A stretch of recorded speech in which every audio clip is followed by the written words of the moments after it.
Have you ever felt like you're being watched from a dark corner of a room? Today you'll learn where this feeling comes from. And with this knowledge, any safe intervention can become that channel. Subscribe, like if you dare to find out.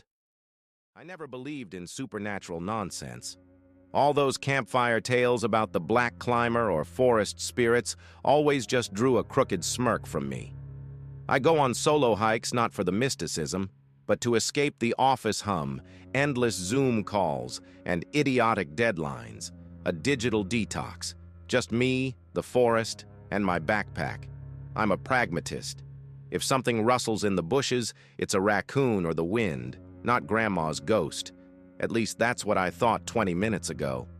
Right now, I'm sitting on a fallen log, clutching a knife so hard my knuckles have turned white, trying to force my brain to accept what my eyes refuse to see.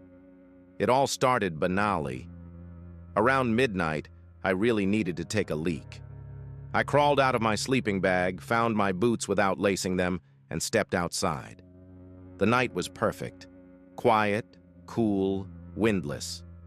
The moon was hidden behind the dense tree crowns, so the darkness was absolute. The only source of light was my headlamp, its beam dancing across the pine trunks. I walked about 10 meters to an old elm. Did my business, zipped up. The forest was wrapped in that muffled silence where you can hear your own breath and the rustle of your synthetic jacket. I turned to go back, and froze. My tent. An orange two-person North Face. I distinctly remember leaving the flap unzipped. I was going to dive back in a minute later. I distinctly remember turning off the camping lantern hanging under the dome. I always save batteries. It's a reflex. But now, the entrance zipper was closed all the way to the top, and a light was on inside. A bright, steady light, turning the tent into a glowing orange cocoon in the middle of the black forest. "What the hell?" I whispered. My voice sounded hoarse. The first thought was rational, though stupid. Someone had come. Another hiker? A ranger? But I had gone deep into the backcountry where the trails had been overgrown for at least 5 years. There was no one to meet out here. The light inside flickered, and a shadow appeared on the taut fabric of the tent. I felt my stomach clench into an icy knot. The shadow was sitting in profile, sharp, crisp outlines. It was a man. I could see the contour of a nose, a chin, the hood of a sweatshirt. The shadow was mine. Not just similar. It was identical. The same bump on the nose, broke it in 9th grade. The same tuft of hair sticking out from under the hood, which I could never smooth down. But I was standing outside, 10 meters away. "Hey!" I yelled. Fear gave way to aggression. I'm a big guy, and if some bum had crawled into my tent and put on my clothes, I'd kick him out. "Get out of there!" The shadow inside stirred. Slowly, smoothly, as if underwater, the figure turned its head toward me. Now the silhouette was looking directly at me through the thin nylon. Then the shadow raised its hand and waved at me. The movement was jerky, mechanical. Up, down, up, down. I drew the hunting knife from the sheath on my belt. "I'm coming in there right now to slit your throat, you freak! Get out!" And then it answered me. A voice came from the tent. My voice. But it wasn't an echo. The sound was glitchy, like an audio recording on an old cassette that got chewed up and then sped up. "Freak, get-o out!" It grated from inside. The intonation was mine, but empty, devoid of emotion. Just a set of sounds mimicking the phrase I'd said a second ago. My mouth went dry. A sharp, metallic taste appeared, as if I'd licked a battery. The air changed. It no longer smelled of pine and earth, but of ozone.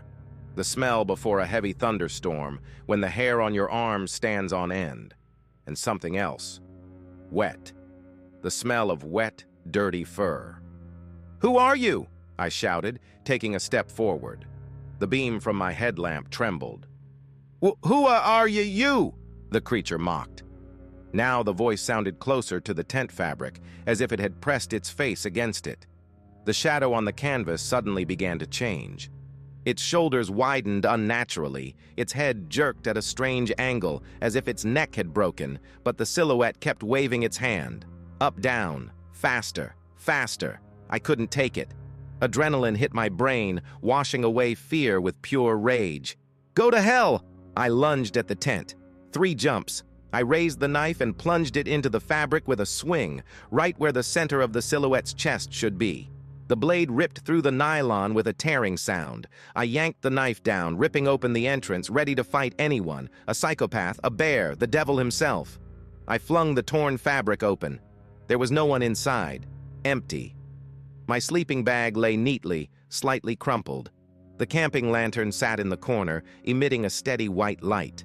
My backpack was at the foot. No one, no shadow, no double.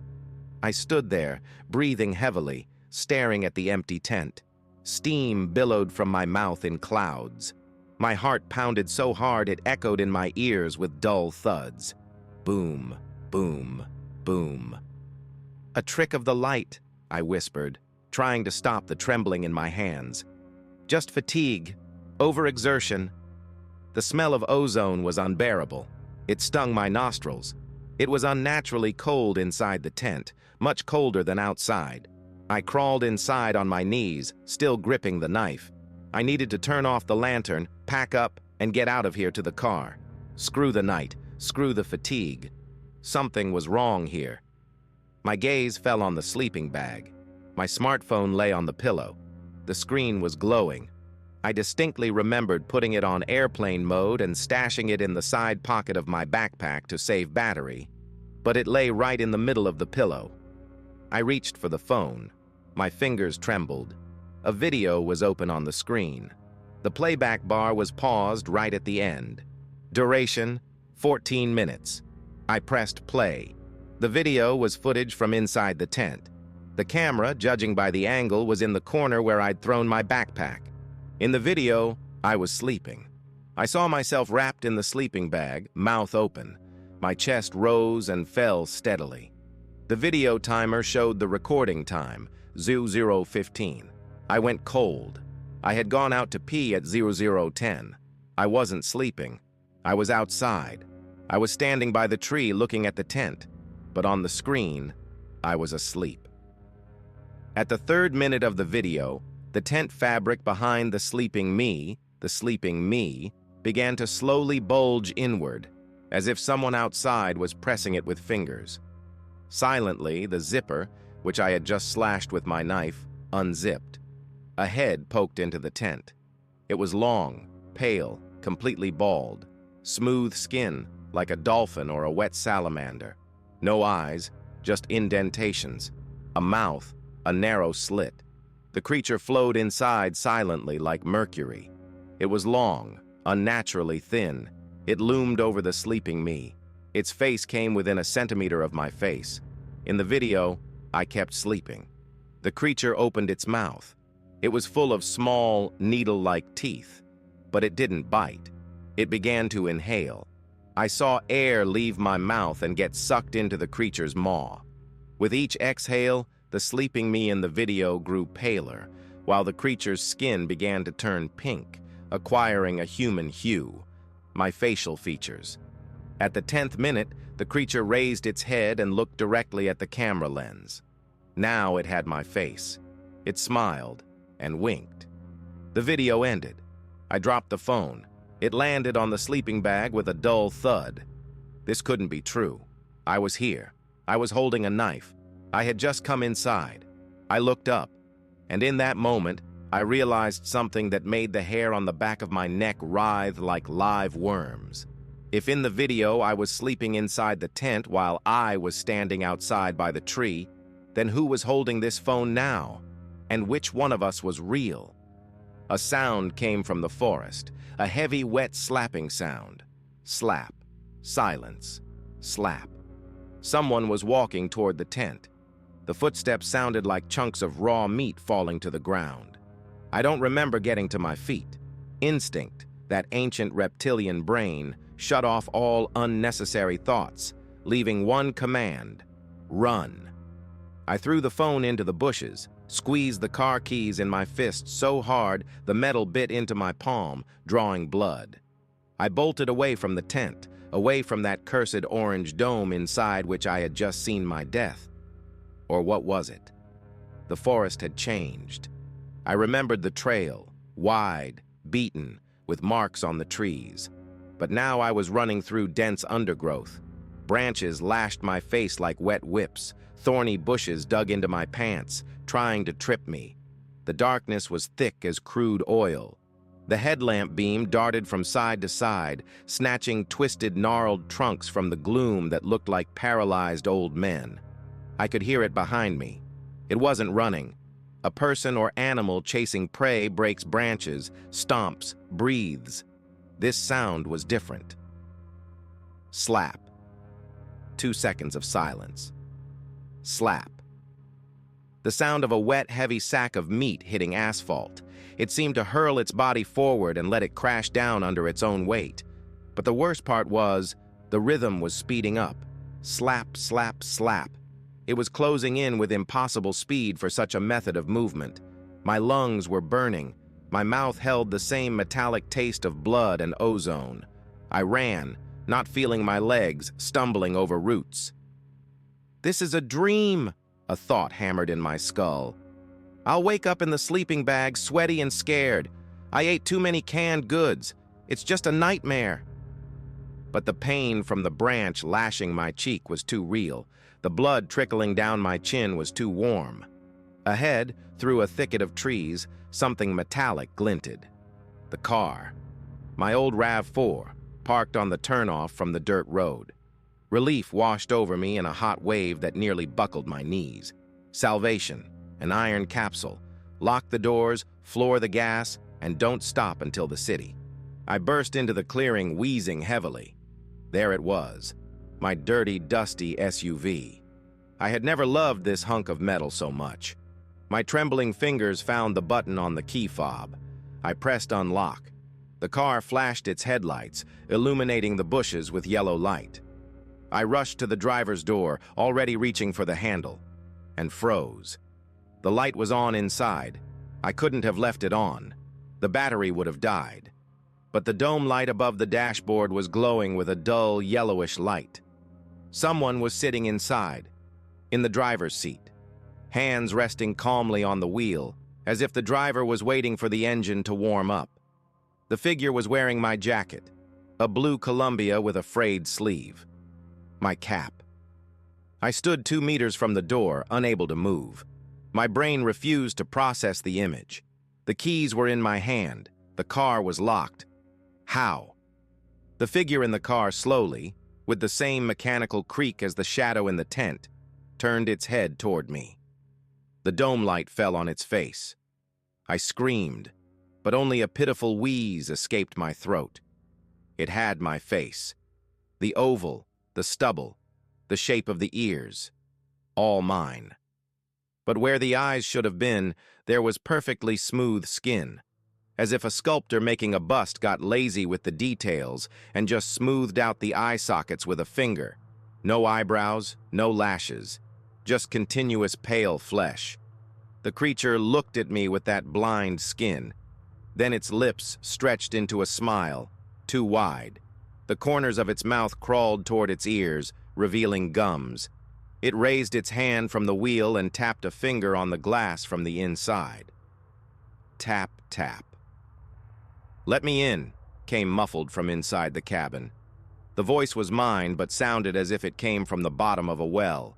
Behind me in the forest came a loud slap, very close, about 20 meters away. I stepped back. The car was occupied. The way was blocked. I was trapped between the forest, where something was slapping, and the car where I was sitting. Panic turned into cold, crystalline despair. I turned and rushed sideways into the thick bushes, away from the road. My legs wouldn't obey. I slipped on wet leaves and tumbled down into a small ravine. I landed lucky, right under the exposed roots of a huge fallen spruce. A natural niche formed, covered from above by the overhanging trunk and a tangle of roots. I pressed myself into the mud, trying to become part of the earth. I turned off my headlamp.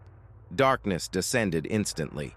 I lay there, face buried in the damp moss. It smelled of rot, mycelium, and wet earth. My heart beat against my ribs so hard I thought the sound could be heard throughout the forest. Above, at the edge of the ravine, twigs crunched. Someone was walking, not slapping, walking, confidently, heavily, proprietarily. I held my breath, covering my mouth with my hand. The footsteps stopped right above my hiding place. Through a gap in the roots, I saw a pair of boots. My trekking boots. Salomons. The one standing up there began to whistle. It was the tune from a cat food commercial that had gotten stuck in my head a week ago. I had been humming it while making dinner. A simple, idiotic, cheerful melody. Whistle, whistle, whistle, whistle, whistle.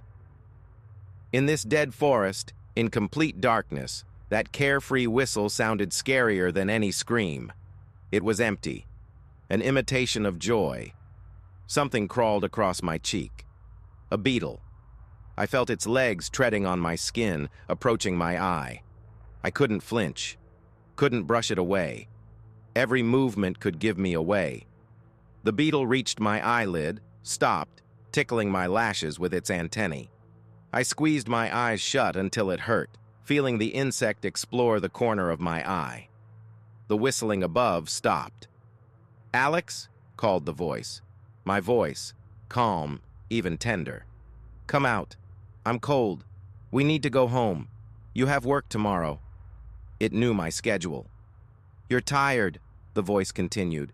"It's cold here. The car has a heater. Come out. We're one. Why are you running away from yourself?" The boots above turned. A twig snapped. The footsteps began to recede. Slowly. It was giving me a chance to betray myself with a sound. I lay motionless for another 10 minutes, until the silence finally swallowed the forest. Only then did I let myself exhale convulsively and brush the beetle off my face. I was alive. For now. The hand I was leaning on felt something hard in the mud. Not a root. Too smooth. Very carefully, shielding the light with my hand, I turned on my headlamp to its dimmest mode. It was a tin tea box. Old, rusty. Someone had hidden it here under the roots. The lid gave way with difficulty. Inside was a Ziploc bag, and inside that, a small notebook with a cheap cardboard cover and a lighter. With trembling hands, I opened the notebook. The paper was damp, the ink had smudged in places, but the handwriting was large, hysterical. The letters pressed into the paper, tearing it. The entries were disjointed. Dates, coordinates, drawings of eyes, lots of drawings of eyes, shaded in black. I flipped to the last filled page. It doesn't kill immediately, it copies. First the voice, then the habits, then the memory. It learns to be you better than you are. I saw it today. It wears my clothes. It laughs with my laugh. But it is emptiness, geometry without a soul. Further down, written in bold underlines, "It steals your place to go out into the world. For balance, one must remain here. The forest won't let both go. If you're reading this, you're already the extra one. You're the echo. Kill it before it leaves. Kill it or disappear." I slammed the notebook shut. In the distance, the whistling started again, cheerful, carefree. It was coming back. I looked at my hands. They were dirty, scraped, shaking. But they were my hands. I remembered getting the scar on my thumb while cutting bread. I remembered my first kiss, the taste of morning coffee, the pain from bruises. I was me, and that creature in the car was a thief. My fear suddenly crystallized into cold, angry resolve. The diary was right. There was nowhere to run. I had no phone, no food, and the forest had become an endless maze. The only way out of this forest was on 4 wheels. The keys were still in my pocket. I gripped the knife handle. It was with me. "You want my place?" I whispered into the darkness. "Try and take it." I started to crawl out from under the roots. I had to get back to the car. The hunter had become the hunted, but the hunted had just grown teeth. I crawled out from under the roots as the whistling faded. It had gone to the ravine, apparently looking for me where I fell. That was my only chance. I didn't creep. I ran, crouched low to the ground, like a cornered animal ready to sink its teeth into a throat. The mud squelched under my boots, but the sound didn't matter anymore. Either I'd reach the car and kill that thing, or I'd stay here forever, turning into a line in a police missing persons report. I saw it by the car. It was standing with its back to me, leaning against the hood of my RAV4. It was looking at the stars, calmly, relaxed, as if it had just stepped out for some fresh air, not been hunting a man. I clenched the knife with both hands. The distance closed. 10 meters. 5. "Hey!" I roared. It started to turn, slowly, lazily. I didn't give it time. I slammed into it with all my weight, knocking it down. We crashed into the wet grass. The impact knocked the air out of my lungs, but I immediately jumped on top, pinning it down with my knee. Its face. Up close, it was worse than in the dark. It was a mask, a perfect copy of my face, but frozen. The eyes, just painted pupils on smooth white spheres. They didn't blink. They showed no fear. It opened its mouth, and I saw rows of needles instead of teeth. "We are going home," it grated in my voice. I raised the knife. "Die!" The blade plunged into its shoulder up to the hilt. I expected a fountain of hot blood. I expected a scream. I expected the crunch of bone. Instead, I was blinded. A beam of light shot from the wound. Bright, pure electric light, the same kind that had been burning in the tent. It was so intense I shut my eyes. Grrr. The sound from the double's throat was like the static interference of a radio turned up full blast. It jerked under me, not like a living thing, but like a broken mechanism. Its arms started to pass through my jacket. The textures glitched. Its body began to flicker, now becoming solid, now turning into semi-transparent holographic noise. The smell of ozone became unbearable, nauseating. I was hit by an electric shock, not strong but noticeable, like from a bare wire. I yanked the knife out. A sheaf of light burst from the wound, illuminating the trees around like a spotlight. The double tried to grab my throat. Its fingers burned my skin with a coldness that was unnatural, cosmic. I rolled to the side, groping the ground with my hand. My fingers found a heavy, angular stone. The double was trying to get up. Its movements were stuttering. It was skipping frames. Got to one knee, teleported half a meter to the left, fell, got up again. I jumped to my feet, ran up to it, and with a wild cry brought the stone down on its head. There was no impact of bone. There was the sound of a light bulb shattering. Crack! The double's head crumpled like a paper lantern. The light inside it flared one last time, illuminating the clearing with a deathly white radiance, and went out. Darkness crashed down on the forest instantly. I stood there, breathing heavily, clutching the stone. There was nothing under my feet, only trampled grass and my knife lying in the mud. No body, no blood, just a faint smell of burnt wiring and melting snow. It was gone, dissolved. I started shaking. The come-down. Adrenaline was draining away, leaving behind cottony weakness and nausea. I dropped the stone and backed toward the car. The keys. They were in my pocket. I pulled out the fob. My fingers wouldn't obey, but I pressed the button. Beep, beep. The most beautiful sound in the world. I yanked the door open, fell into the driver's seat, and immediately locked all the doors. My hands shook so badly I missed the ignition keyhole twice before finally getting the key in on the third try. The engine came to life. The steady hum of the motor sounded like angelic singing to me. I turned on the headlights, threw it into reverse, and without looking spun around, crushing bushes with the bumper. Pedal to the metal. The car lurched down the dirt road, bouncing over potholes. I didn't look around. I only looked ahead, into the cone of light from the headlights cutting through the darkness. 10 minutes later, I shot out onto the asphalt highway. I laughed. It was a hysterical barking laugh that turned into a cough. I was alive. I'd made it out. I'd beaten that hologram, that forest ghost. "Screw you!" I yelled into the emptiness of the cabin. "Hear me? Screw you!" I turned the heater on full blast. Warmth began to fill the cabin, displacing the forest chill. I looked at the clock on the dashboard. 05:40 a.m. The sky in the east was starting to turn gray. Dawn. Creatures are afraid of light. Everything would be fine now. I'd get to the city, lock myself in my apartment, get drunk, and sleep for a week. Then I'd sell all my gear to hell. I merged onto the straight highway lane. Speed 110, no other cars. My face stung. The branch that had hit me in the forest had cut my cheek. I felt the dried blood. I should check how bad it was. I reached up to adjust the rearview mirror. "Okay, calm down, Alex. You're in one piece," I muttered, turning the mirror. I looked into the reflection. The mirror showed the headrest of my seat. It showed the rear window. It showed the receding road. But I wasn't in it. The driver's seat in the reflection was empty. My heart skipped a beat. I blinked.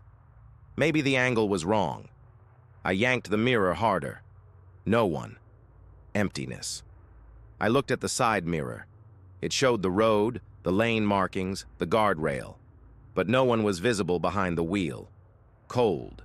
Icy cold, coming not from outside but from within, from my solar plexus, paralyzed me. "What the—" I began, but my voice sounded strange, muffled, as if from a speaker. I looked at my hands gripping the wheel. The knuckles of my fingers started to flicker. First, the little finger on my left hand turned transparent. I could see the leather-wrapped steering wheel through it. Then my hand began to lose color, becoming like glass or smoke. "It steals your place to go out into the world. You must remain here instead of it." The phrase from the diary flared in my brain like a neon sign. I remembered the video on the phone, the creature inhaling the air from my mouth. It wasn't just breathing. It was sucking out the life. It was sucking out the original. The real Alex hadn't gotten out of the tent. The real Alex had died there, in the sleeping bag, at 00:15, while the creature changed its structure, downloading his memory, his fears, his voice. I am not Alex. I am that very light projection. I am the echo that thought it was the shout. Did I kill the second copy, or the remnants of the original trying to reclaim its life? It didn't matter anymore. My legs vanished. I no longer felt the pedals, but the car kept speeding forward. Cruise control or inertia? I tried to scream, but I had no lungs anymore. My chest turned into a swarm of glowing pixels. I looked at the road. The sun was rising. The first ray hit the windshield directly. Light. I am returning to the light. My hands on the wheel dissolved completely. The wheel turned by itself, following the curve of the road. The last thing I managed to think before my consciousness scattered like morning mist. I wonder, if there's no driver, who will hit the brakes?